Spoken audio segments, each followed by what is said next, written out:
And that's why I think it was very significant. Has been waiting there, and as soon as President Obama left saying, don't touch Japan, don't touch the Philippines, okay, let's put it to Vietnam, because USA did not mention Vietnam. Naniniwala ang mga samahan na ang paghimasok ng mga mangingisdang Chino sa loob ng teritoryo ng Pilipinas sa tubata ng mga bahagi tulad ng Palawan at Sulu ay isang senyales dito bilang panglulupit sa mga bansa na lumalaban sa China.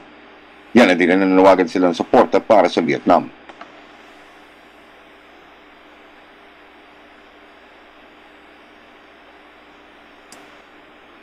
Kung saan lumalawak-wak na ang mga protesta at galit ng mamamayan laban sa paghimasok ng mga Chino sa teritoryo ng Vietnam, pati na rin ang mga pabrika na pag-aari ng mga Chino ay naging symbol of protest at ilan nito sinunog ng mga Vietnamese.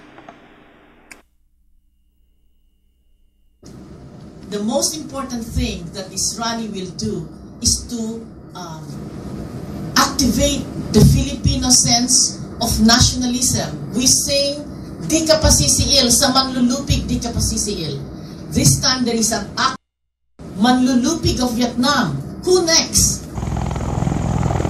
Naniniwala na rin sina Lloyda Lewis at iba pang mga membro ng kanilang samahan na magsasagawa ng malawakang protesta na ang dahilan kung bakit hindi dito sa Pilipinas pinasok ng China ang kanilang oil platform at mga mangingisda lamang ay ang ongoing balikatan exercises at ang patuloy na Enhanced Defense Cooperation Agreement sa pagitan ng Pilipinas at Estados Unidos.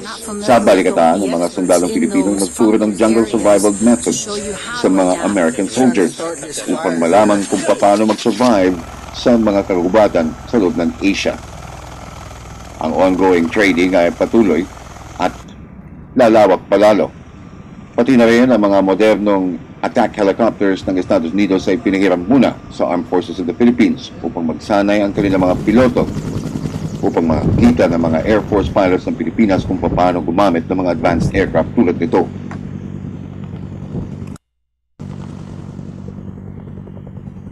Because with that, China is taking note. If you are very aggressive to the Philippines, ang kalaban mo, US. And so, going into our territory. That's why it's so important to enter into this Enhanced Defense Cooperation Agreement. It is a deterrent to keep China at bay, to give the perception that if they continue with their intrusion into Philippine waters, continue with their abusive ways, they might trigger a reaction from the United States. Batay sa mga online survey tulad nito, 89% ng mga users ay naniniwala na ang paghimasok ng China sa mga teritoryo ng Pilipinas at Vietnam ay isang paglabag sa kanilang mga karapatan. Para sa Good Morning Boss, Mike Cohen, Nabulak.